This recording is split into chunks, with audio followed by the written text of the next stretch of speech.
My name's Halo Rossetti. I use they, them pronouns. I'm from Perth, Australia, but I've been living in the States since 2007.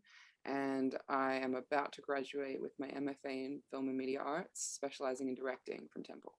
Great question, because it always changes. I think a lot of it for me is like my dream life. Like I read this really great book called How to Write Your Novel by Walter Mosley.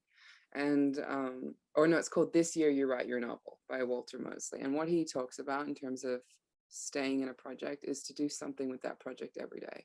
So to think about it every day, not like, or even write every day, although I don't think everyone has the luxury of writing every day, but I do that. And what it does is basically like, as I'm thinking about a project every day, it'll start to infect my dream life and my subconscious, and it will start to sort of influence my surroundings. So I'll just start thinking about something, and sometimes it'll start with an image or an idea, or one of the many, many ideas I have in reserve that I have in a journal or something, and then I'll just kind of build from there. So for my MFA thesis film Pony, it started out with me thinking about the ghosts that used to haunt my childhood home. And from there, it turned into a completely different story. But I would just think about my childhood home, my family, and these ghosts every single day. And then it kind of snowballed from there. Okay, so Pony, the logline is a late 90s genderqueer preteen defies a grieving mother and an uncomprehending best friend in the wake, to embody their true gender and sexual identities in the wake of a devastating family tragedy. And basically what it's about is this kid called Zoe, who's about to turn 13, and they're in love with their best friend Kaylee, and it's the night before their 13th birthday, and you sort of realize over the course of the short that they had a twin sibling called Pony, and Pony was trans feminine, and she wasn't accepted by her family or her community because it's 1999, it's the suburbs. There wasn't really education back then about trans issues, and so she takes her own life, which is commenting on a larger epidemic in LGBTQ community of child youth suicides for being trans or being queer in an environment where they're not accepted by their parents or their family or their friends. So that's all in the pre-story. And then Zoe's kind of trying to survive without their twin sibling, but also Zoe is realizing that they're trans masculine. So they're also trans, but they're terrified because their sister's not there anymore. And when they were with their sister, they could have this gender world together, and now they have to do it by themselves. So faced with all of this, with their mother who's not really there for them because she's pretty checked out, the first birthday without the twin, and their love for their best friend, they're sort of pushing against their environment to be who they really are without any role models to look to. And I wrote that film based on my own experiences being a gender confused millennial child growing up in the 90s and 2000s in suburban Australia, and realizing there was absolutely no roadmap for my gender or my sexuality for me to look to. And I only really figured those things out much later in life, and it's really cool now for me to see all these Gen Zers or Zoomers, as I guess they're called now, coming out as teenagers because they have TikTok and they have all these places where they can really see their gender being reflected back to them. And I think that's amazing. So what I'm trying to do is sort of retroactively put back into the image bank the kind of film that I would have wanted to see as a kid. So that's the story of Pony. And I really believe in like the means of production supporting the story itself. So the form and the content should reflect each other. So I thought, okay, if it's an LGBTQ film in terms of content, I want it to be an LGBTQ film in terms of form. So I want the people to make the film to share the identities of the people in the film. And I also pledged racial equity on set. So I also wanted to have a racially diverse team as well as a gender diverse team. So not everyone on my set was queer, but everyone was either queer or trans or a person of color. So my production designer is trans, my director of photography came out as trans partway through filming, my first assistant director is trans, I think almost all of the department heads were queer or trans and or a person of color. So yeah, that was a really fun experience. It was really fun recruiting that team, and it was really fun having people really intimately identify with the work that they were creating on set. Great question. Ryan Murphy, who did Pose and Glee and all these things, he has a gender diversity initiative called Half, where he basically wants 50% of all the people behind the scenes to be women, which I always think is funny because I'm like, yes, half, because there are two genders, LOL. But I think it's really cool that somebody like Ryan Murphy, who has all these resources, is trying to make sure that there are tons of women that are behind the scenes, that are directing, that are on set, because in Hollywood, only 6% of directors are women. And I think only 2 women ever have won Best Director and only 1 woman of color, and that was Chloe Zhao literally this year for Nomadland. So it's really important that we get that gender equity happening. But for people who are gender diverse, it's even harder, right? Because there isn't even awareness or consciousness around those genders a lot of the time, let alone inclusion. So that's something that I'm really trying to champion. Also, Ava DuVernay, she is really great at championing gender and racial diversity in terms of like film directors and people behind the scenes. She has a really wonderful TV show called Queen Sugar that she literally created to help women directors get their break in terms of directing television. So every single person who's directed an episode of Queen Sugar has never directed television before. They've made a feature, but they're trying to break into directing television, and she brings them in to learn how to direct television. And then she'll often bring them back to be a producer director on a season or something like that. So there's a lot of people out there that are now trying to create diversity because they were the diversity quota themselves when they started out, right? Ava DuVernay was a Black woman, is a Black woman director. She was an emerging director, right, trying to figure out her feet, and that was a whole journey for her. Ryan Murphy he talks about often being the only gay person on set when he was coming up in the industry himself. So now that people are in these positions of power, they're trying to change the conversation and create more diversity inclusion on set, and that's something that I want to do as well in my own small way.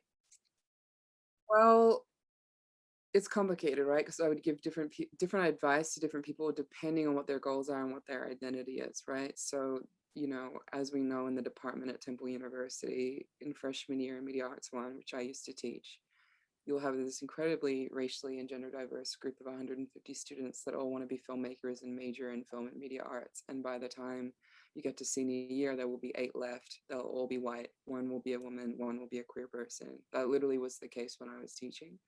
So part of it is about like what I'll notice again and again is these cisgender straight white males will take up a lot of space and feel like the world is designed for them to be an artist, and will tell these stories often that are not at all diverse, and will repeat these tropes that can be really problematic. Like there's often gratuitous violence. They're very interested in gangster films, stuff like that. So when I'm talking to them, I'm trying to say like, think about the type of set environment you're cultivating, right? Like, is it diverse? Are you being inclusive? Are you making sure that everyone has a say and you're not talking down or punching down to people that experience more oppression than you? Because that's what they have been designed and trained to do under capitalist white supremacy, right?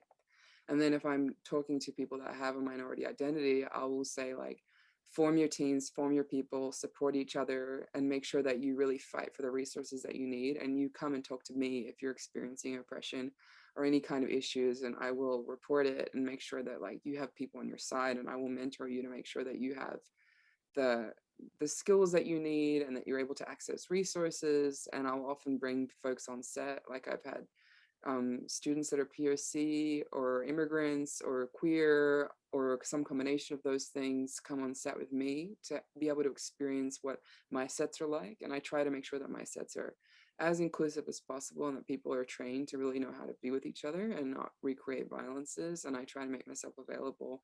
And I definitely make sure that my producers are available to handle any instances of microaggressions and things like that so that we can keep moving forward as a team together. And I will always debrief with my department heads after the shoot is over to understand ways in which myself and my team can improve.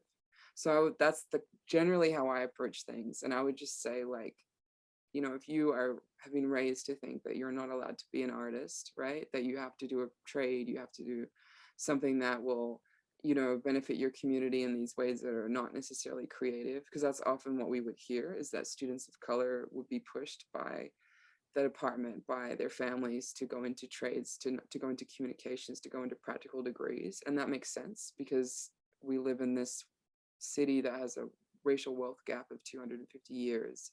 We live under capitalist white supremacy. It makes sense that people are getting pushed into those careers, and there's nothing wrong with wanting to do those things, wanting to uplift your family, your community. Like everyone has their reasons for doing things, but I would just say that if you really feel like your calling is to be an artist and you really want to go into film and television, find other people that are going to be there to support you, and just believe in yourself and know that like you are valid, your voice is valid. We need to hear the stories that you have to tell, and that there is room for you at the table, or make your own table. Well, it's a very great fellowship, and I just want to say I think they're doing another call in July. I'm one of the 7 inaugural fellows, so it's the first time they're doing it, which is really cool. But everyone, if you're from a diverse background, you should definitely apply.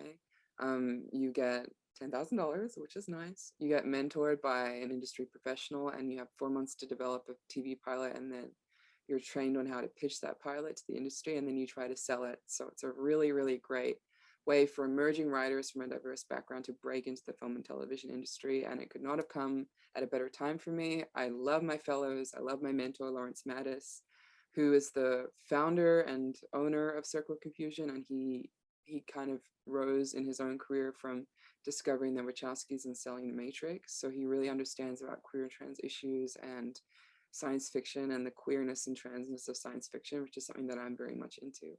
So I feel very supported. I really love my fellows. Everyone should go check them out. There's a Deadline article where you can read everyone's bios. They're all doing incredible work. Yeah, but it's just been a complete life changer because now I feel like I have the support I need to start to build my name in the film and television industry as a writer, and also as a whole package, because I'm a writer, director, actor, and I really want to be known for doing those things. So I'm really grateful to have that opportunity.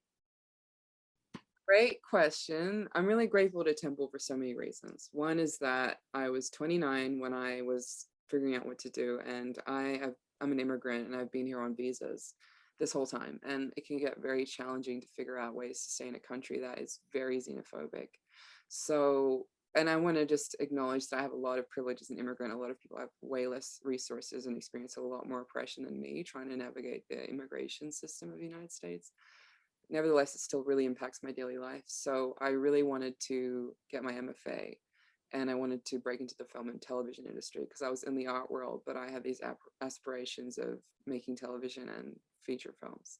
So I was looking at MFA programs, and Temple is one of the only programs that offers a full university fellowship in which your tuition is paid and you have a student stipend on which to live and your health insurance is covered, which for an immigrant, that's incredible because when we're on a student visa, we're not legally able to work outside of that student visa. So it gave me an opportunity to actually stay in the States and continue my career. So I just want to plug Temple's MFA program in film and media arts. It's incredible.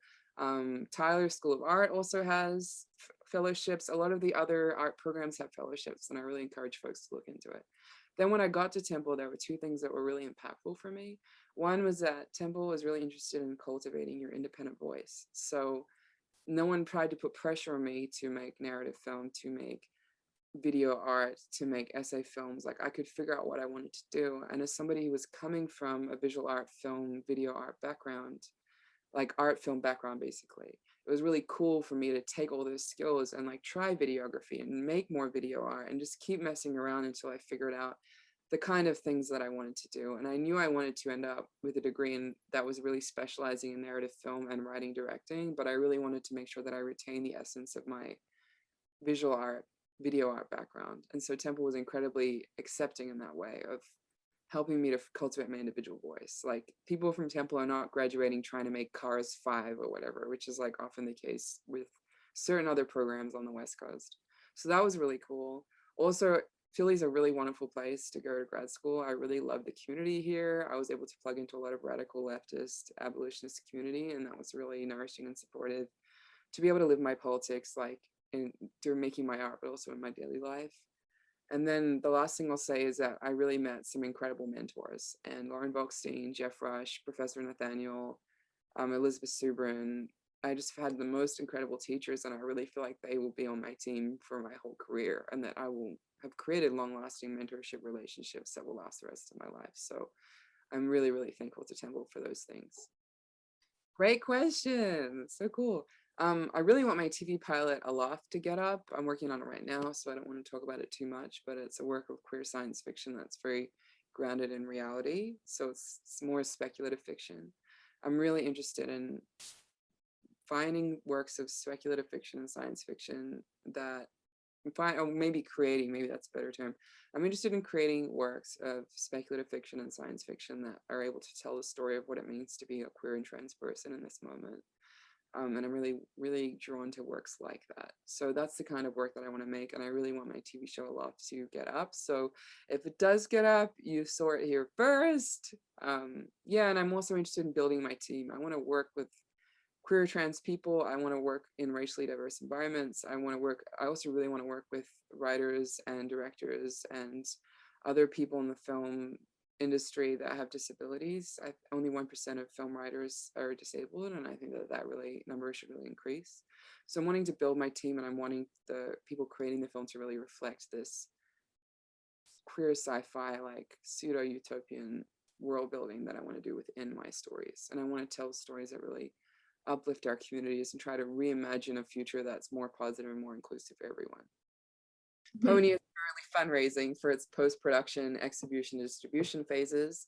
It's on Seed and Spark. If you go to @PonyTheFilm on Instagram, you will see everything that you need to pledge. We're going until the first week of June. It would be really, really great if folks could donate. We're trying to raise $15,000. That will cover all of our expenses so that we can completely finish the film, make sure everyone's paid, and go to festivals. So go to ponythefilm.com or @ponythefilm on Instagram, and you can donate to our fundraiser.